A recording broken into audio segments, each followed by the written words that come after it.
What is the best commercial real estate asset in Tulsa, Oklahoma? Today, we'll be diving into a report on my favorite, industrial real estate. Hi, my name is Darren. I own over 100 rental properties, and today we'll be taking a look at the second part of the report on an appraisal that I did on my warehouse. I'll be honest, I'm a little bit biased because I am aggressively investing into industrial real estate, but I'm going to do my best to just showcase the data and showcase the truth, and you'll be the one to decide. If you're coming from another video or you're going to be checking out the other ones, this report is actually very inclusive and it actually provides even more data than some of the other ones. And that's just because I paid for this appraisal. So let's jump right in. This is actually a continuation of the previous video that I had, which was the overarching numbers when it comes to Tulsa, Oklahoma. This is specific within the industrial real estate market, and we'll be mostly taking the time to look at this graph. So one thing is that now that we are in Q2 of 2022, this is just a month or two outdate.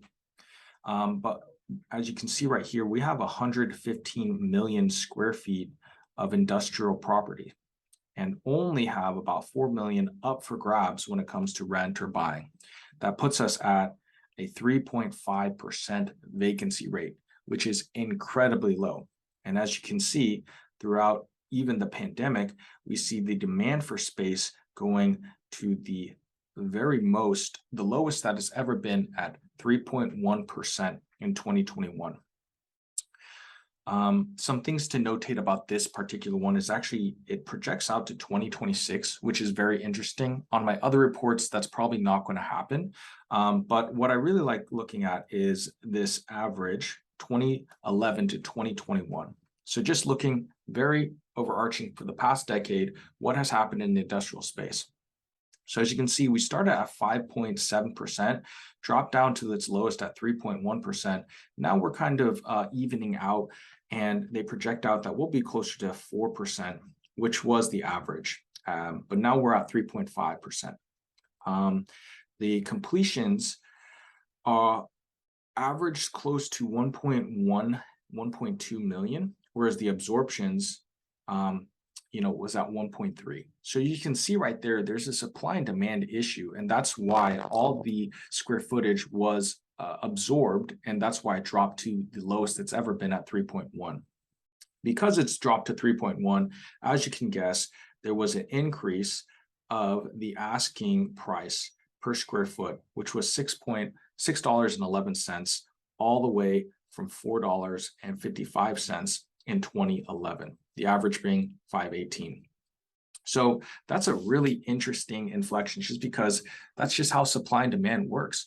If there's not enough supply, the demand is pretty even, the asking rates go higher. Let's project out into the future now.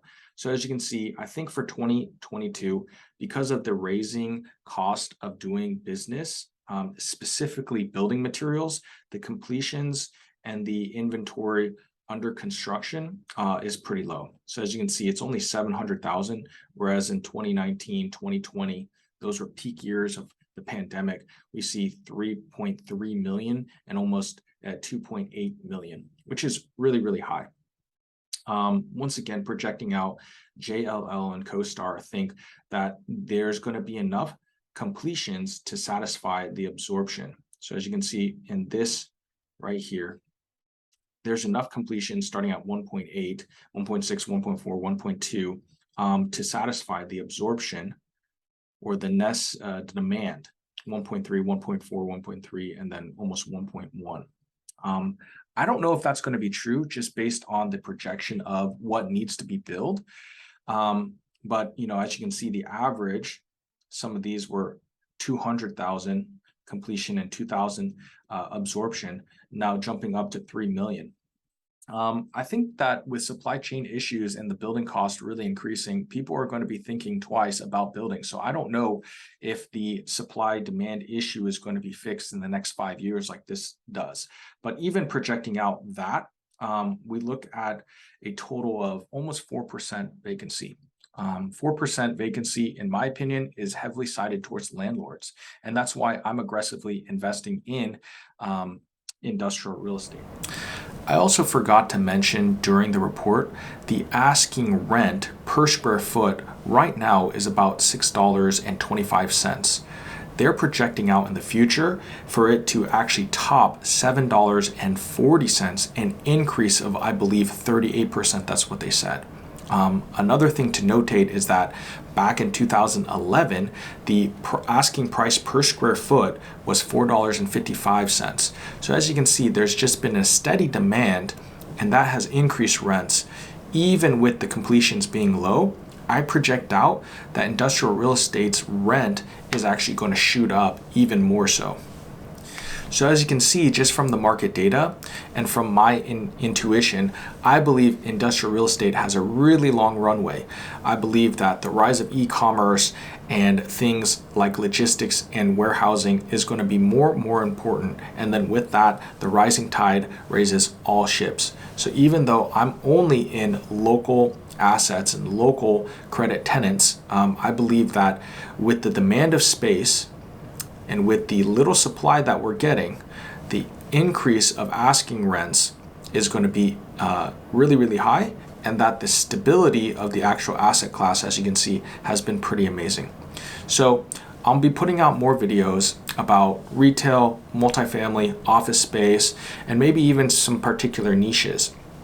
I encourage you to subscribe to my channel, and then also, if you want access to exclusive deals and you want to invest passively alongside of me, check out my newsletter at my website. Thank you.